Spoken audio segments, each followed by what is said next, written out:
Hello and welcome to part one as we plan our homeschooling year together. My name is Chelsea. I am a homeschool mom of four, and I am excited to take you on the journey as I plan my homeschool year. To give you a little background on our family, I grew up homeschooling. When my kids became of age to go to school, I just felt like I could not do it. And so I ended up putting my two older kids through school, and then in 2020 we pulled them out. That's self-explanatory. If you were alive during that year, you know the chaos that was life and education right then. And so even after things got back to normal, we continued to homeschool because we loved it so much. And honestly, the experience of 2020 kind of proved to me that I could do it. And so that is honestly the reason why I have the blog and this channel, is to encourage other people, other parents that are wanting to homeschool their kids that feel like they can't do it and it's too difficult, or it's something they don't understand. It's to give them encouragement and help you along to show you that it's easier than it looks. And I've been there. I've been at the place where I was almost ready to pull the kids out and homeschool them. And I started looking at the groups, and I started looking at the requirements for the state we lived in, and just got so overwhelmed with all of it. I thought, no, I'm just gonna put them back in school. So as we go through this together, I've divided it up in small parts, and you can watch it, all at once if you want to.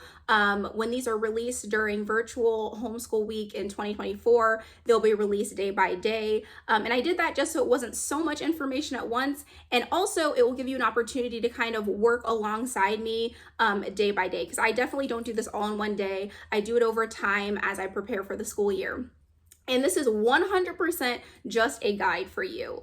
Every family is unique. Every child is an individual. So what works for our family may not work for your family. And I just hope that this serves as inspiration for you and kind of like a jumping off point for you. You don't have to do everything exactly how I laid out in this series. You can adapt it to however works for your family.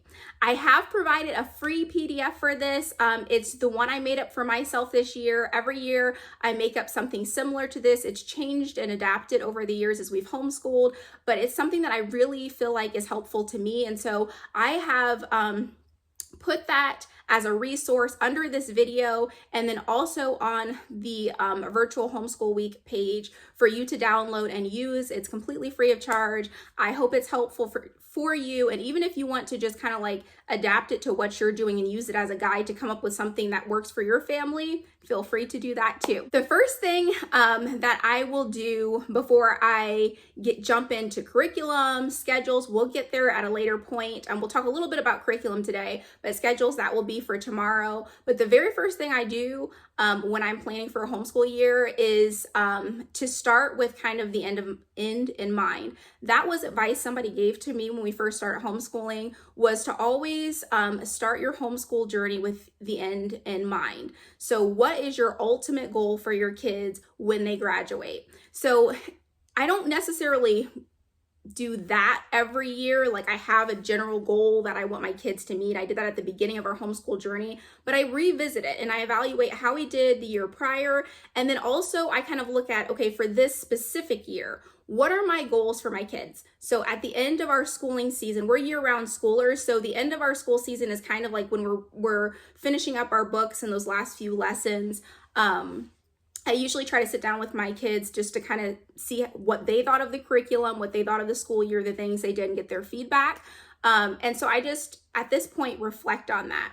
And so what I would recommend is, you'll see on that PDF, first of all, I have on the first page the goals. And for me, this is so important because as you're making decisions along the way this school year, as far as what activities to participate in, what groups to participate in, what curriculum to get, it's really important that you kind of know what you want, what your ultimate goal is, what you're working towards, right? Because if you're just kind of signing up for this and signing up for that and grabbing this curriculum and grabbing that curriculum, you may put it all together and it just is all mushed and jumbled together because there isn't really a purpose for it.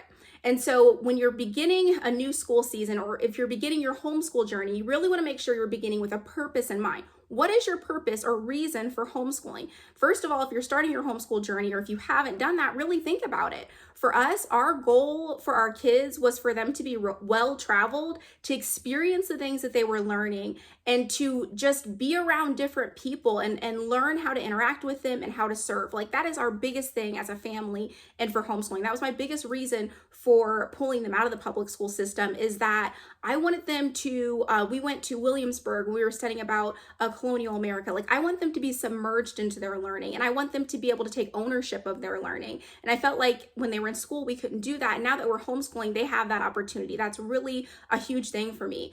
Integrating our faith into their schooling was something that was really important for me. Digging into the meat and bones of God's word. You know, whatever your reason is, if this is at the beginning of your homeschooling journey, or if you haven't done it, take some time to reflect on that. Why did you pull your kids out of school, or why aren't you putting your kids in school? What is the most important thing to your family? Because as life goes on and as you plug along in this journey, there will be times where opportunities will be presented to you. Nowadays, you have so much access to like so much curriculum, it can be overwhelming, and it can be easy just to do an impulse buy. It's good to think about what your goals are, so that before you make the decision to join in something or purchase something, you can look and see, does it align with what our goals are? The second thing I like to do is also look at my own goals individually, personally. What is my goal for myself? Because that is going to affect how I schedule our schooling. I believe that home education is very much a part of life. And so if, I'll give you an example. I am trying to grow a garden. I want to have a sustaining homestead, and I really just want to have enough food that we're growing that we don't have to depend so much on the grocery stores, right? So that is going to take a good chunk of my time. So as I'm looking at scheduling, that goal that I individually have for myself is important, because maybe I need to make our schedule so that we're wrapping up school before 1 o'clock or before noon. So that I can spend an hour or two in the garden doing the things that I need to maintain that. So take some time to also not only look at, okay, what is our end goal? Why are we homeschooling? But individually, what are my goals when it comes to this next school season? What are your goals for your kids this next school season, or your family? Like, what do you hope that your children will learn? Maybe it's foreign language. Maybe that's something you want to dive into. I know for us, a big one is just building good character is something that I've integrated in school, but we haven't really honed in on. And that's something that I'd like to really focus on. So take time, thinking as a collective group, okay, well, what do we feel like we want to do differently this year, or integrate into our school, or continue doing that? This is something that we've been doing, we enjoy, it's important, and write that down. And finally, have a goal for each individual kid. Now, I will say this isn't something you have to do, right? If your child is 3 to 5 years old, you may not have a specific goal for them, because learning is so fluid in those ages. But as your kids get older, and I'm kind of entering in the middle school and the high school range, I have specific goals for my kids. I've observed things that I see need to be developed in them. And so I'm writing those things down. Like, I want to focus on this. I think this child struggles in this area. So this is something that I really want to hone in with them on. And so I'll put those things down. That way, the same deal, as I'm going through the school year, I can kind of reflect back on those. Now, this page, I have a binder that I have all my schedules in. I a lot of times will put like things that I've printed off in this folder for the current week. And this is something that I'm constantly opening and closing, and that's why I put these things in there. It also serves as encouragement for me. There have been times, and I will talk about this in a later video, so I'm not going to spend a huge amount of time on it, but there have been times that I've been extremely discouraged homeschooling. Like, homeschooling is great and it's wonderful, but there are seasons where it is very difficult. So having these things written down is helpful to reflect back on, because then, it kind of brings me back to like, okay, well, why are we doing this? And am I meeting maybe not all my goals, but maybe I'm meeting some of my goals? And isn't it worth meeting some of my goals homeschooling rather than just kind of forfeiting everything? Then aside from that, something that I've done as my kids have gotten older is have them write down goals for themselves at the beginning of the year. So they each have a folder that we will put these goals inside of. And it's just something for them to look at to see, okay, like, am I meeting my goals? And it's kind of fun for them to take time to really think about, okay, what do I want to accomplish this year? And they get really excited about thinking about the different things. Now, obviously, the older your kids are, the more that these goals are going to be formatted. The younger they are, the more they're probably going to be things like, I want to learn, like my youngest said that he wanted to learn how to shoot a bow and arrow, which is fantastic. This is not only valuable for them, but this is valuable for you as a parent so that you can guide their education in the direction where their interests lie, in the direction as they get older where they want their career to go, right? Or their future path to go. And so in this way of letting them kind of write down their goals, you're giving your kids ownership over their education. Really, that's one thing that sets public schooling apart from home education, is that in home education, your child has ownership of their education. As a child that was homeschooled, I knew it was my responsibility to manage my time well. I knew it was my responsibility to apply myself and to take in the things that I was learning. I knew it was my responsibility to communicate with my parents the things that I liked or the things that I didn't like or my interests, because they were constantly asking me for that feedback so that they could tailor my education to me specifically.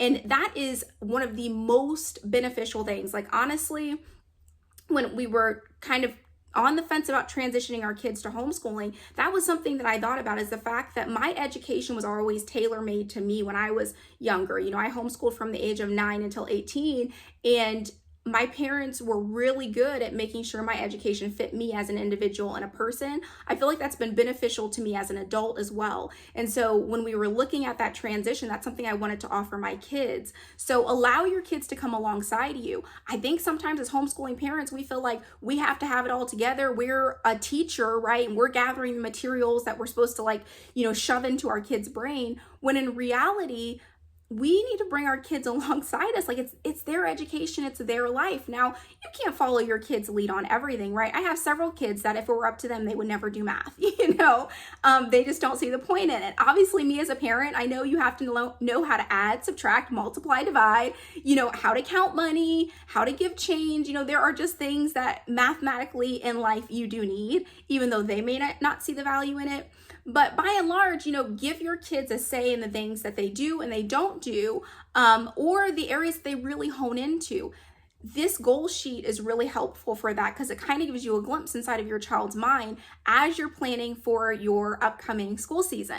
All right, so the next thing I like to do after I sit down with my goals is I like to then start looking at curriculum. So I evaluate what's working and what's not working. I also evaluate what is our learning style. Now, there are different learning styles. Of course, you have like nature-based learning, which would be kind of like Charlotte Mason. You have classical learners. I mean, there's just a ton of different learning styles, right? We're more eclectic. We pull from a lot of different things. And so I like to kind of look at, how are my kids learning now? Now, when you select a learning style, like let's just say Charlotte Mason, because that's super popular right now. Say your kids are young and you're like, we love Charlotte Mason style, like that's what works for the kids. Realize that when your kid is 5, right, that may work, but then when your child is 10, 11, 12, or moving into their teen years, maybe that style doesn't work anymore. So that's a constant thing that you have to evaluate. Is this learning style working? Maybe you're unschoolers, right? Unschooling is working fabulous for you. And then all of a sudden your kids kind of shift into more of maybe a Charlotte Mason type style. That's what they are really is appealing to them, or keeping their focus and their attention. Now, once you have discovered what your learning style is, and like I said, I also have a link to Homeschooling Roadmap, which is a great website that kind of will explain the different learning styles. And I'll put some other links that have the different learning styles just so you can read up on that to know what that is as you're kind of looking at your family and trying to figure out what works for you. Now, after you kind of establish that, at that point, I start looking at curriculum. Once I establish, okay, what are our goals? What's our learning style? How do my kids learn best? Then I start looking at curriculum. Now, you do not need curriculum, especially when you're talking about kids that are younger than 6. I think that's a big misunderstanding about homeschool is that you need curriculum. Even for the older ages, you don't necessarily need a formal curriculum, right? You could do print offs off the computer. You could do unschooling. There are so many other things other than curriculum. Now, our family uses curriculum, so that's what I'm kind of going through. But if your family doesn't, then you don't have to really worry about, purchasing or looking at curriculum. I would recommend that if you are new to homeschooling, that you do not invest a whole lot of money into curriculum. In fact, we are a few years into this and I don't invest a whole lot of money into curriculum. The moment a curriculum says it's $600, that's kind of just a no-go for me. That's just what I personally follow. I'm sure those curriculums are wonderful and great, and if that works for you, I encourage you to go that direction. Like I said, homeschooling is not one size fits all. For our family, I typically stick with things that I am okay just chucking if it doesn't work out. So generally that's $100 or less I try for per subject. So if something's $100 or less for me personally, if it doesn't work out, I'm okay just kind of either trying to sell it at a curriculum sale or just, if it's a PDF file, just kind of saying, okay, that didn't work out, that's okay. We'll just move on to something else. A good valuable tool is that homeschool roadmap, which is linked below, to figure out what curriculum will work for you. It gives you a whole list of curriculum because I know looking for curriculum can be extremely overwhelming. YouTube videos, I'm not sure, I'm not as familiar with watching curriculum videos on TikTok, but I'm sure there's some on there where they do the flip throughs and people give their own feedback on curriculums. That's extremely valuable as well. Also, Kathy Duffy reviews, I found that so helpful when I'm selecting curriculum. So as you're looking at your curriculum, always make sure you're going back to your goals. I find that to be so helpful because it is so overwhelming because there's so many options that, some curriculum, it sounds wonderful. It probably is wonderful. But then when I go back to our goals, I'm like, okay, we don't need to do that curriculum because that doesn't kind of align with the things that we're doing and the goals that we're having. We had previously done a lot of nature-based things. My kids they told me we really don't enjoy that. Like, we like being outside, we like nature, we just don't like that to be the complete and total focus. And so there were some things that I was looking at earlier on when I was planning that I was kind of like, well, this is really heavily nature-based. The kids aren't going to like that. So I kind of tossed that aside.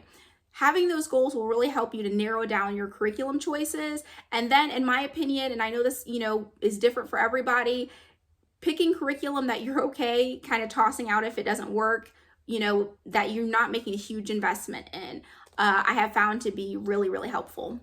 I plan to share the curriculum I've selected this year and then share a little feedback on the curriculum that we've done previously. Some of it we're carrying into this year, some of it we are not, and I kind of had to evaluate what worked for my kids and what was working for our family and what wasn't. I will film a video and try to post it here in the upcoming weeks about that to give some feedback and hopefully help you as you're looking at different curriculum choices to see if any of those options would work for your family. Appreciate you being here for part one of this video series. So I encourage you today to take some time, write down your goals, write down your purpose in your homeschooling. What is your end goal? And then look through some curriculum. Now, just because, and I'm releasing this video in August, just because it's August, we're homeschoolers, guys. Our full school year isn't going to start until probably the latter part of September. We're transitioning into some schoolwork, but we're easing into the school year. You have that flexibility. So do not feel pressure when you see all of the back to school posts to go into a panic and think, I haven't selected curriculum, I have to do it tomorrow. No, you have plenty of time, especially if you're year-round schoolers. You have 365 days to fit in all this stuff, and that is tons of time, way more time than teachers have in school. And so just take your time, look through some curriculum, think about your goals. I will meet you back here tomorrow, and as always, enjoy the road of life.